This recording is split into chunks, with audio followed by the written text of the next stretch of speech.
নমস্কার। আজকে আমি এখন রান্না করব রুই মাছের ঝোল করব আলু দিয়ে। মাছগুলোকে ভাজছি, রুই মাছগুলো ভাজা হয়ে যায়, তারপর মশলা করব, তারপরে করব রান্না। সঙ্গে থাকুন, দেখতে থাকুন। মাছ ভাজা আমার হয়ে গেছে। এবার আমি তরকারিটা চাপিয়ে দেবো। দিয়ে দিলাম একটু তেজপাতা,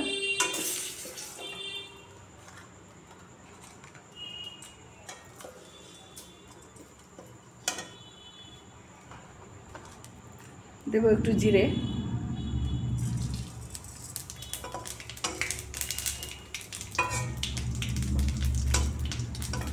তেজপাতা জিরে দিয়ে আমি আলু কাঁচকলাটাকে ভেজে নেব। এতে আর আদা দেবো না, আজকে গুঁড়ো মশলা দিয়ে রান্না করবো। এখন আর আমার বান্ধবীরা এসেছিলো সব, আর কথা বলতে বলতে এত রাত হয়ে গেছে। আলু কাঁচকলাটা ভালো হোক, তারপর মশলা দিয়ে দেবো।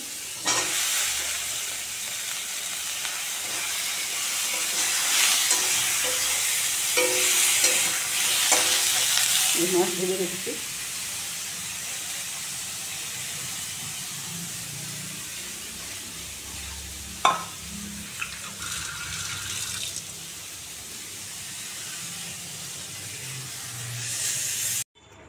এই যে এটা আমার কষানো হয়ে গেছে মাছের ঝোলটা। এবার আমি জল দিয়ে দেবো।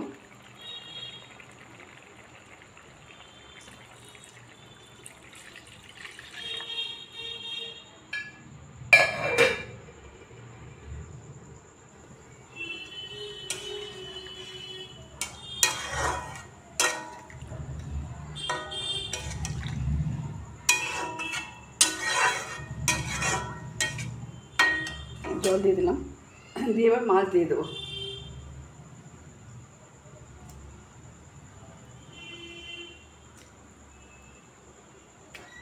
মাছটা দিয়ে দিলাম। এবার এটা ফুটুক ভালো করে, একটু ভালো করে, আর একটু ঝোলটা একটু কমে গেলে নামিয়ে দেবো।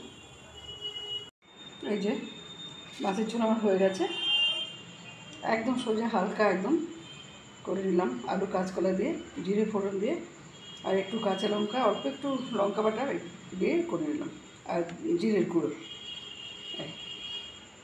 হয়ে গেল। শেয়ার করলাম আপনাদের সাথে, কেমন লাগলো অবশ্যই জানাবেন। আর ভালো লাগলে লাইক, শেয়ার, কমেন্ট করে আমার পাশে থাকবেন। আর যদি নতুন বন্ধু হন প্লিজ একটা সাবস্ক্রাইব করবেন। ধন্যবাদ, দেখা হচ্ছে পরের ভিডিওতে।